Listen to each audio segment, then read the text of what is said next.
Everyone, welcome to our channel evolution era. तो आज हम स्टार्ट करने वाले हैं केमिस्ट्री की फर्स्ट क्लास एनएसटी में। तो हम लोग आज देखेंगे केमिस्ट्री का क्लास 1, जहां पर हम स्टडी करने वाले हैं। हमारा आज का टॉपिक है नेचर ऑफ मैटर। ठीक है, तो इस टॉपिक को पढ़ने की जरूरत आपको क्यों है? क्योंकि ये सबसे ज्यादा बेसिक है केमिस्ट्री का। ठीक है, तो आज हम स्टार्ट इसी टॉपिक से करेंगे, मैटर।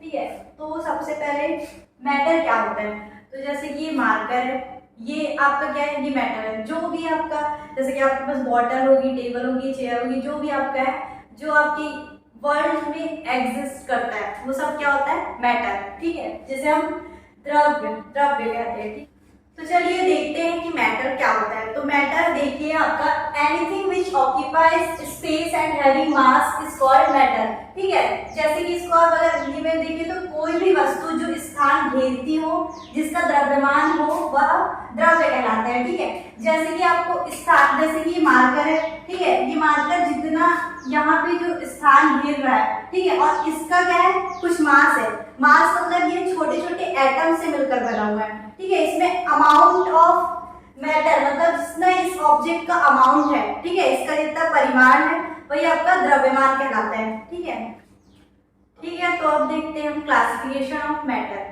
तो क्लासिफिकेशन ऑफ मैटर देखिए, द्रव्य का वर्गीकरण।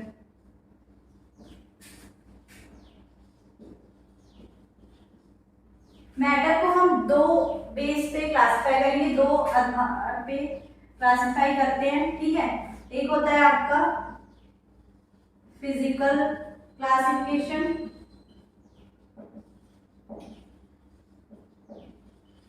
भौतिक वर्गीकरण, और सेकंड है आपका केमिकल बेस पे क्लासिफिकेशन।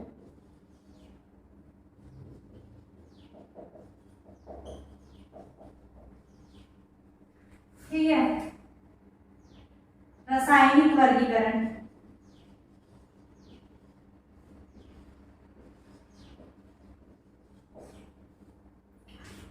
फिर आपका जो भौतिक वर्गीकरण है, फिजिकल क्लासिफिकेशन को हम फर्दर क्लासिफाई करते हैं 3 पार्ट में। तो वो है आपका सॉलिड, लिक्विड और गैस। ठीक है, मतलब ठोस, द्रव और गैस। ठीक है, वैसे ही आप जब केमिकल क्लासिफिकेशन को आप फिर क्लासिफाई करते हैं तो आपका आता है प्योर सब्सटेंसेस और मिक्सचर। ठीक है, तो अब हम इसका डिटेल जो है नेक्स्ट। ठीक है, तो स्टार्ट करते हैं फिजिकल क्लासिफिकेशन ऑफ मैटर। सबसे पहले हम देखते हैं सॉलिड। सॉलिड का देखिए शेप क्या है? सॉलिड का शेप कैसा होता है? इसका शेप फिक्स्ड रहता है। ठीक है, जैसे कि आप ये मार्कर देख रहे हैं, इसका क्या है? फिक्स्ड शेप है। वैसे ही अगर आप लिक्विड की बात करें, लिक्विड के लिए आपका क्या एग्जांपल है? पानी। तो पानी का क्या होता है? कोई शेप होता है क्या? नहीं। तो ये जो पानी होता है वो क्या होता है? इसका शेप नॉट फिक्स्ड। ठीक है, वैसे ही आपका गैस का भी शेप क्या होता है? Not fixed. ठीक है, अब देखते हैं हम लोग इसके मॉलिक्यूल के बीच जो आपका फोर्स है। सॉलिड के जो मॉलिक्यूल होते हैं, ठीक है, जैसे देखो सॉलिड के मॉलिक्यूल क्या होते हैं? ऐसे पास बहुत ज्यादा चिपके हुए रहते हैं, बहुत ज्यादा पास होते हैं। वैसे ही आपके लिक्विड के जो मॉलिक्यूल है वो क्या रहते हैं? थोड़े थोड़े दूर होते हैं आपके सॉलिड के कंपैरिजन में, और गैस के मॉलिक्यूल जो है वो तो बहुत ज्यादा ही दूर होते हैं। ठीक है, तो वैसे ही आपका इसलिए इसके बीच इंटरमॉलिक्यूलर फोर्स किस में ज्यादा होगा? फिर आपका सॉलिड में इंटरमॉलिक्यूलर फोर्स, आकर्षण बल जो होगा इनके मॉलिक्यूल के बीच, वो ज्यादा होगा। और वैसे ही आपके लिक्विड के में क्या होगा? लेस देन सॉलिड होगा। और आपकी गैस में, दोनों के उसमें आपका गैस में तो सबसे ही कम होगा। ठीक है, ठीक है, तो इंटरमॉलिक्यूलर फोर्स जो होगा सॉलिड में सबसे ज्यादा होगा, ठोस में सबसे ज्यादा होगा। ठीक है, और आपका जो है लिक्विड में किससे ज्यादा होगा? सॉरी लिक्विड में क्या होगा, लेस देन सॉलिड होगा, ठीक है, सॉलिड से ठोस से कम। और आपका गैस में लेस देन लिक्विड और लिक्विड एंड सॉलिड, मतलब दोनों से बहुत कम, ठीक है, दोनों से बहुत कम होगा।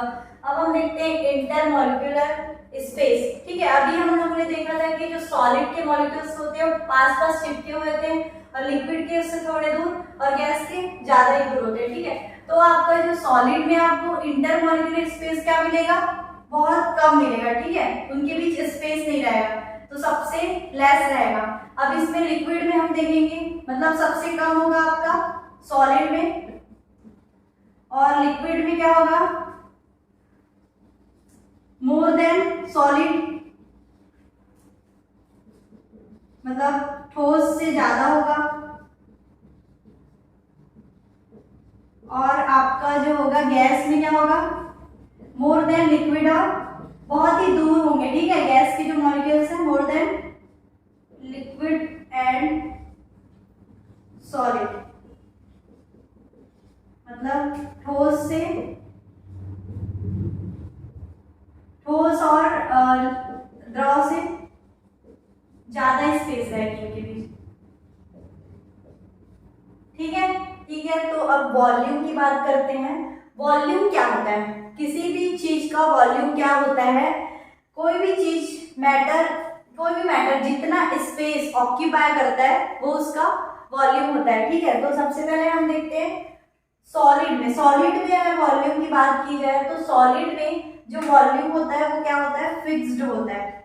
सॉलिड में वॉल्यूम क्यों फिक्स्ड होता है, क्योंकि देखो हमने देखा था सॉलिड में जो है इसके पार्टिकल बहुत पास पास होते हैं, बहुत पास पास चिपके से हुए होते हैं, ठीक है। इसमें जो आपका इंटरमॉलिक्यूलर स्पेस है, जो इनके अणुओं के बीच का स्पेस है वो बहुत कम होता है, ठीक है। इसलिए क्या करते हैं, इसके जो पार्टिकल होते हैं वो मूव नहीं कर पाते, इसलिए जो इसका जो आपका वॉल्यूम है वो हमेशा फिक्स्ड रहता है, ठीक है। इसका जो वॉल्यूम के साथ साथ शेप भी आपने देखा है फिक्स्ड रहता है, क्योंकि इसके जो पार्टिकल है वो क्या है, बहुत पास पास है, ठीक है। अब देखते हैं हम लिक्विड का केस। लिक्विड के केस में क्या होता है कि इसमें भी जो आपका वॉल्यूम होता है वो फिक्स्ड होता है, शेप इसमें फिक्स नहीं होता है, वॉल्यूम आपका निश्चित होता है। कैसे, देखिए अगर आप 1 लीटर वाले पानी की बोतल लेते हैं, उसके पानी को आप 200 लीटर वाली टंकी में ट्रांसफर करते हैं, तो क्या वो जो पानी है वो क्या 200 लीटर हो जाएगा, नहीं, वो क्या करेगा, बस शेप चेंज करेगा, ठीक है। तो इसलिए आपका जो लिक्विड का भी क्या रहता है, फिक्स्ड शेप रहता है, बस इसका जो शेप है वो नॉट फिक्स रहता है, क्योंकि इसके मॉलिक्यूल सॉलिड के कंपैरिजन में, इसके जो पार्टिकल है सॉलिड के कंपैरिजन में थोड़े दूर दूर रहते हैं लिक्विड के पार्टिकल, ठीक है। इसलिए इसका जो शेप होता है वो फिक्स नहीं रहता है, बट इसका वॉल्यूम फिक्स रहता है। अब हम बात करते हैं गैस की। देखो गैस में ना ही आपका शेप फिक्स होता है, ना ही आपका वॉल्यूम फिक्स होता है, क्योंकि जो गैस के पार्टिकल है वो बहुत ज्यादा दूर दूर होते हैं। तो गैस को अगर हम गैस के पार्टिकल क्या करते हैं, फ्रीली मूव कर जाते हैं, इसलिए इसका जो वॉल्यूम होता है वो फिक्स नहीं रहता है, ठीक। तो अभी तक के हमने देखा physical classification of matter. Physical classification में हमने क्या किया, बाहर बाहर से देखा, सब्सटेंस को हमने बाहर बाहर से, जैसे कि उसका शेप कैसा होता है, वॉल्यूम कैसा होता है। अब हम लोग क्या करेंगे, केमिकल क्लासिफिकेशन, मतलब हम लोग सब्सटेंस के अंदर से जाकर उसको देखेंगे। तो ये जो आपका केमिकल क्लासिफिकेशन वो क्या होता है, रासायनिक वर्गीकरण। ये इसके भी 2 टाइप्स हैं, प्योर सब्सटेंसेस और मिक्सचर, शुद्ध पदार्थ और मिश्रण, ठीक है।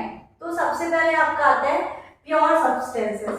प्योर सब्सटेंसेस क्या है, प्योर सब्सटेंसेस वो है जिसमें क्या होगा कि ये जो इसके जो पार्टिकल होंगे, ठीक है, इसमें जो भी आपका सब्सटेंस है उसके जो पार्टिकल होंगे वो क्या होंगे, सेम टाइप के पार्टिकल से, सेम टाइप के पार्टिकल होंगे ये पूरे। जैसे कि ये अगर आपका आयरन है तो ये भी आपका आयरन होगा, ये आयरन होगा, ठीक है, ये आपका आयरन होगा। और अगर आपका मॉलिक्यूल है तो अगर आपका मॉलिक्यूल है तो वो सेम टाइप के मॉलिक्यूल से बना होगा, ठीक है। जैसे कि आपका ये H2O है तो ये H2O का मॉलिक्यूल होगा, ये भी H2O का, मतलब एक सब्सटेंस में पूरे जो मॉलिक्यूल है आपके वो सेम होंगे।